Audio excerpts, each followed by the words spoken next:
내가 너를 얼마나 사랑하는지 너는 아느냐.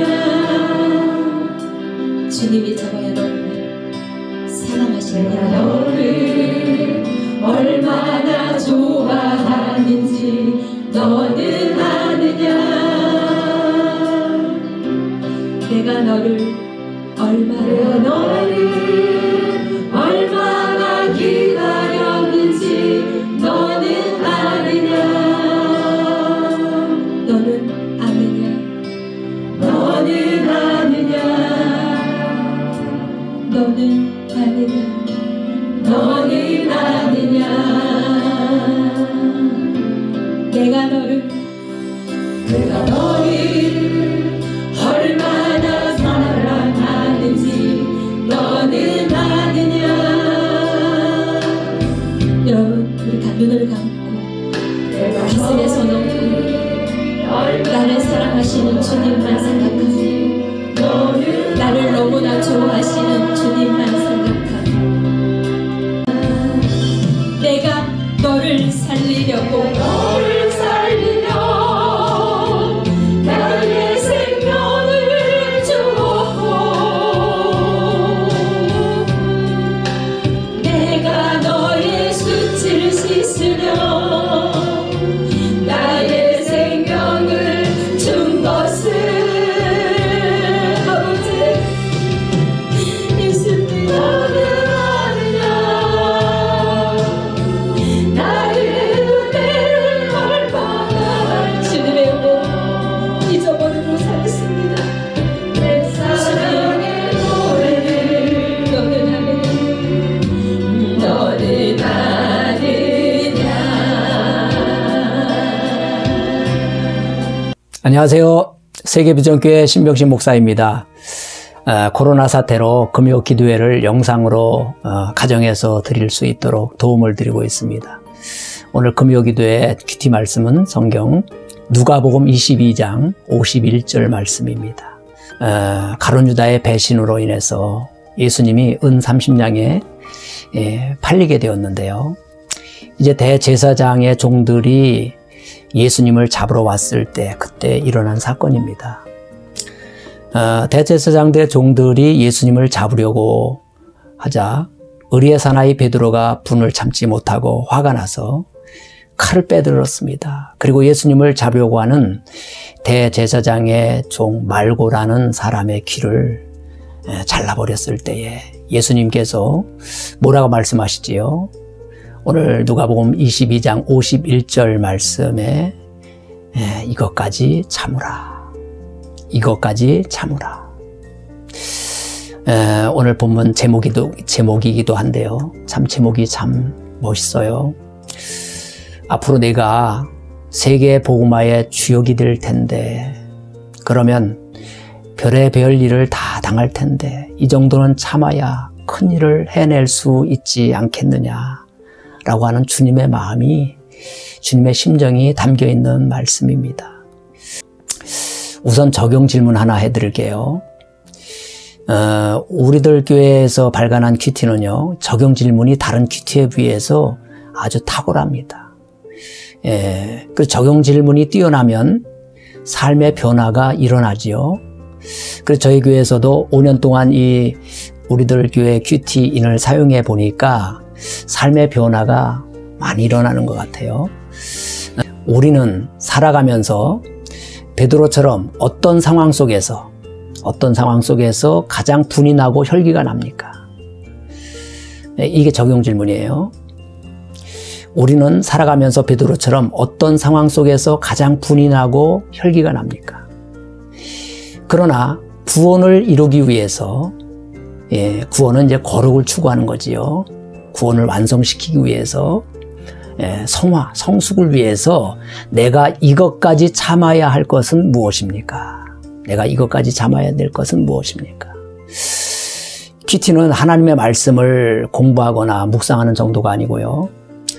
이 말씀 참 좋아, 이 정도가 아닙니다. 큐티를 통해서 반드시 우리가 짚고 넘어야 할 것은 말씀이 거울이 되어서 우리 내면의 죄를 보아야 합니다. 이렇게 말씀의 거울을 통해서 자기 죄를 볼 수 있는 눈이 열려야 돼요. 그래서 큐티의 꽃은 클라이막스는 자기 죄를 보는 거예요. 그래서 자기 죄를 볼 수 있어야 회개하고 삶의 적용까지 가는 거지요. 그러니까 우리들 교회 큐티는 본문을 읽고 그 다음에 두 번째 묵상하고 그 다음에 자기 죄를 보고 회개하면서 삶의 적용까지 이끌어내는 거예요. 그리고 마지막 마무리 기도하고 마치는 건데요. 이 5단계의 과정이 잘 되어 있습니다. 목회자님들에게는 한번 강력하게 추천을 드립니다. 자, 그러면 구체적으로 베드로에 대해서 한번 더 깊이 묵상해 볼게요. 베드로는 여러분이 잘 아시다시피 다혈질입니다. 충동적이에요. 즉흥적인 충동적인 성격을 갖고 있어요. 그런 성품을 가지고 있는 분들, 다혈질인 성품을 가지고 있는 분들은 베드로와 이제 큐티를 할 때 동일시해야 합니다. 내가 베드로다. 이렇게 생각하고 큐티를 해야 합니다. 그래야 삶의 적용을 잘할 수 있어요. 그런 즉흥적이고 충동적인 다혈질인 성격을 가졌다는 것이 어디서 드러나지요? 한 번은 변화산에 주님과 함께 올라갔을 때 그때 뭐라고 하지요? 여기다가 초막을 짓고 하나는 주님을 위하여, 하나는 모세를 위하여, 하나는 엘리야를 위하여 초막을 짓고 여기서 삽시다. 여기 너무 좋으네요. 이런 말을 했잖아요. 거기선 살 나이는 아니잖아요. 아직 천국 갈 나이는 아니잖아요. 사명이 있잖아요. 그런데 참 정신 나간 소리를 합니다. 또 한 번은요, 예수님께서 내가 얼마 있다가 십자가를 지고 죽어야 한다고 말씀하시니까 절대 그리하시면 안 된다고 인간적인 이렇게 말을 합니다. 그때 예수님이 뭐라고 말씀하셔요? 사단아 물러가라, 이런 책망을 받잖아요. 또 내가 오늘 밤 닭이 울기 전에 3번 나를 부인하리라. 그랬더니 그 말을 듣고 베드로가 예수님, 절대 그러한 일은 나의 사전에는 일어나지 않습니다. 나는 절대로 주님을 부인하지 않습니다. 다른 사람은 부인해도 다른 사람을 끌고 들어가요. 이거 심리학 용어로 이제 투사현상이라고 하는데 다른 사람에게 죄를 뒤집어 씌우는 거예요. 이게 이제 심리적으로는 어떤 가면, 가식, 페르소나 현상이 일어나는 거예요. 다른 놈들은 부인해도 나는 절대로 주님을 부인하지 않겠습니다 해놓고 3번씩이나 부인하고 저주까지 하고 도망가잖아요. 이게 웬일입니까, 여러분? 왜 그럴까요? 왜 그랬을까요? 왜 그랬을까요? 베드로는 심리적으로 왜 이런 앞뒤가 안 맞는 행동을 하고 있을까요? 삶의 이중적인 가식적인 태도를 왜 보일까요? 자기가 먼저 큰 소리 쳐놓고, 자기가 먼저 큰 소리 뻥뻥 쳐놓고 왜 자기 마음대로 안 되는 것일까요? 이 문제를 풀기 위해서는요, 좀 심리상담 공부를 해야 할 것 같은데요. 그래서 사실은 우리가 기도와 말씀으로만 목회 상담을 하기에는 한계가 있다고 합니다.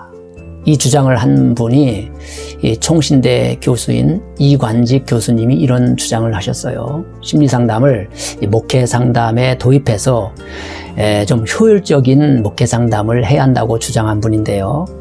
그분이 쓴 책 중에 개혁주의적인 목회 상담학, 개혁주의적인 목회 상담학이라는 책을 쓰셨는데요. 이 책에서 이제 심리학을 좀 복합적으로 전인치유 개념에서 받아들여야 된다는 주장을 하고 있어요. 이분이 또 근래에 성경 인물 심리 분석이라는 책도 쓰셨어요.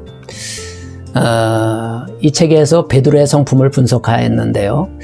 애니어그램에서는요, 9가지 사람의 성품을 9가지로 분류하고 있지요. 그 9가지 성품 중에서 이제 6번째 유형에 해당하는 성품이 로얄리스트라는 유형인데요. 이관직 교수님은 이 6번째에 해당하는 로얄리스트의 성품은 충성심이 강하고 성실하고 책임감도 강해 보이지만 반면에 그 내면에는 의외로 두려움의 상처가 있다는 주장을 했습니다. 두려움의 상처. 의외지요. 의외의 분석입니다. 내면의 두려움을 포장하기 위해 때로는 돌발 행동이나 무모한 행동까지 서슴지 않는다는 거예요. 실제로 베드로가요, 풍랑 위를 걸어오시는 주님을 바라보면서 만일 주시어든 나로 걷게 해주세요. 그랬더니 걸으라고 그랬어요. 그래서 여러분, 풍랑 위를 걸어가는 기적을 베드로가 체험했지만 끝내 물속에 빠지고 말았습니다. 왜 빠졌다고 성경은 말씀하고 있나요? 무서워서, 풍랑을 보고 두려워했기 때문에 물속에 빠졌다고 말씀하고 있습니다. 오늘 본문에서도요, 예수님이 대제사장의 종 말구에게 잡히실 때에 갑자기 칼을 빼들고 말구의 귀를 딱 잘라버려요. 참 칼 솜씨도 대단합니다. 어떻게 귀만 딱 잘라버릴 수 있었을까요? 참 순식간에 일어난 일입니다, 여러분. 잘못하면 사람 죽을 뻔했어요. 겉으로 보기에는 용감한 행동 같지만 심리적으로는 두려움을 포장한 행동이라는 것입니다. 두려움을 포장한 행동.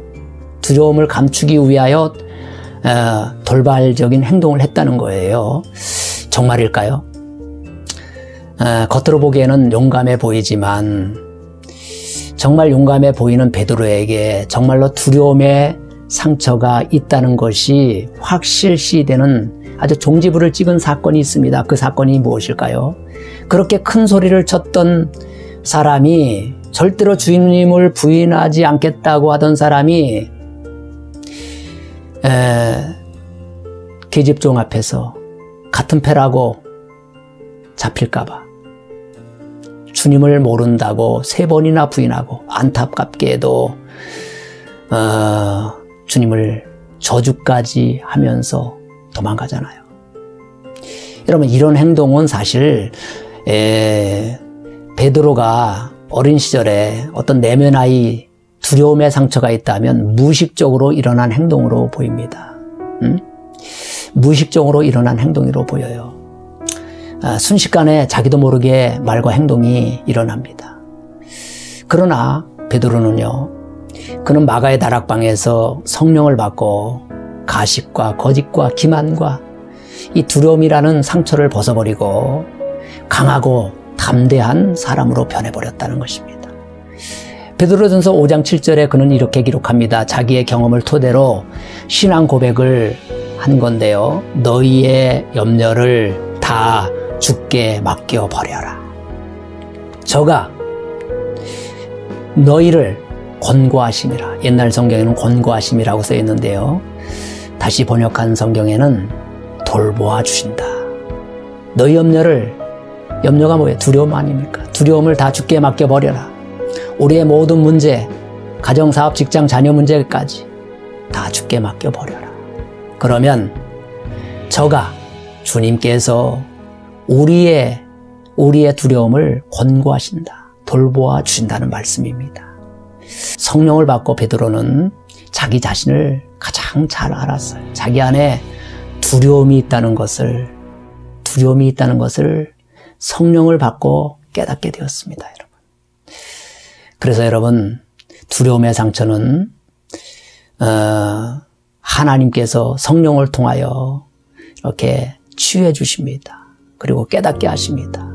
그리고 강하고 담대하게 하십니다. 정리해 볼까요? 우리들도 살아가면서 닥쳐오는 두려움의 위기가 있습니다. 어떻게 극복해야 할까요? 하나님, 나에게도 베드로와 같은 두려움의 상처가 있다면 치료해 주시옵소서. 그동안 이 두려움의 상처를 극복하려고 가식적으로 행동했습니다. 때로는 혈기도 부렸고요. 때로는 베드로처럼 무모한 행동도 했습니다. 주여, 이 가식적인 행동을 일으키는 이 두려움의 상처를 치료하여 주시옵소서. 어떤 사연이 있는지, 어떤 사연이 있었는지, 어떤 이슈가 있었는지, 어떤 두려움의 상처가 언제 어떻게 있었는지 난 알 수 없지만 주님, 태아기부터 시작해서 지금까지 내 내면 안에 쌓여있는 두려움의 상처를 주님 만져주시고 치료하여 주시옵소서. 특별히 지금은 위기 상황입니다. 비상시국입니다. 코로나로 인해서 온 나라 백성이, 온 세계 나라가 두려움에 떨고 있습니다.